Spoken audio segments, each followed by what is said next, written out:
மரணத்திற்கு சில மணி நேரத்திற்கு முன் விவேக் அடித்த அந்த அசாத்திய பஞ்ச், அவர் பாடி நடித்த அந்த கடைசி பாடலின் நெஞ்சை உலுக்கும் பின்னணி. வணக்கம் நேயர்களே. தமிழ் திரையுலகில் நகைச்சுவை மாமேதை சின்ன கலைவாணர் விவேக் அவர்கள் மறைந்து பல ஆண்டுகள் ஆனாலும் அவர் திரையில் உருவாக்கிய சிரிப்பலைகளும் சிந்தனைகளும் இன்றளவும் மக்கள் மனத்தில் அசைக்க முடியாத இடத்தில் உள்ளன. ஆனால் 2021ஆம் ஆண்டு ஏப்ரல் மாதம் அவர் எதிர்பாராத விதமாக நம்மை விட்டு பிரிவதற்கு சில நாட்களுக்கு முன்பு படப்பிடிப்பு தளத்தில் அவர் நடித்த அந்த முக்கியமான கடைசி நகைச்சுவை காட்சி என்ன? மரணத்திற்கு முன் அவர் திரையில் ஆடிய அந்த கடைசி பாடலின் பின்னணியில் இருந்த நெஞ்சை பிழியும் உண்மை சம்பவம் என்ன?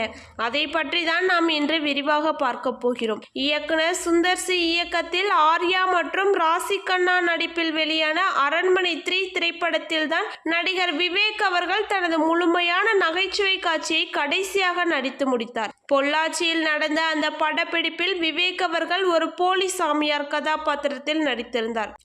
மரணம் அடைவதற்கு சில நாட்களுக்கு முன்பு படப்பிடிப்பு தளத்திற்கு நடந்த அந்த முக்கியமான காட்சியில் பேயை விரட்டுவதற்காக விவேக் மந்திரவாதியாக மாறி செய்யும் அத்தனை அசாத்தியமான பஞ்ச் வசனங்களும் டைமிங் காமெடிகளும் படப்பிடிப்பு குழுவினரையே விழுந்து விழுந்து சிரிக்க வைத்தன.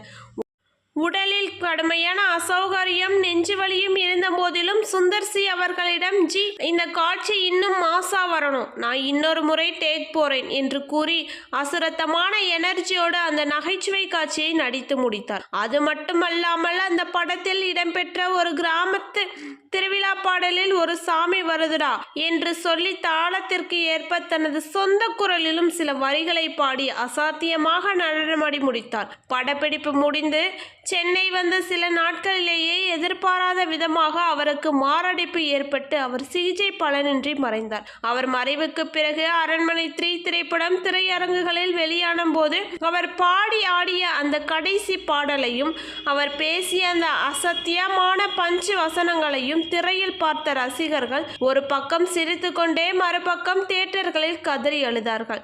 தன் கடைசி மூச்சு வரை மக்களை சிரிக்க வைக்கவே இந்த மனிதன் உழைத்திருக்கிறான் என்று கண்ணீர் வடித்தார்கள்.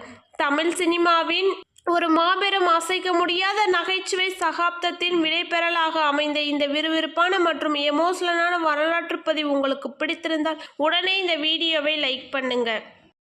அதே போன்று மரணத்திற்கு சில மணி நேரத்திற்கு முன் விவேக் அடித்த அந்த அசாத்திய பஞ்ச், அவர் பாடி நடித்த அந்த கடைசி பாடலின் நெஞ்சை உலுக்கும் பின்னணி உங்களுக்கு யார் யாருக்கெல்லாம் பிடித்திருக்கிறதோ அவங்க மறக்காம கமெண்ட் பண்ணுங்க. திரையுலகில் நகைச்சுவை மாமேதை சின்ன கலைவாணர் விவேக் அவர்களை பிடித்திருந்தால் கமெண்டில் குறிப்பிடுங்க. ஓகே கைஸ், வீடியோ பிடிச்சிருந்தா மறக்காம லைக் பண்ணிக்கோங்க. நம்ம சேனலை சப்ஸ்கிரைப் பண்ணி பெல் ஐக்கானை கிளிக் பண்ணிக்கோங்க. நன்றி, வணக்கம்.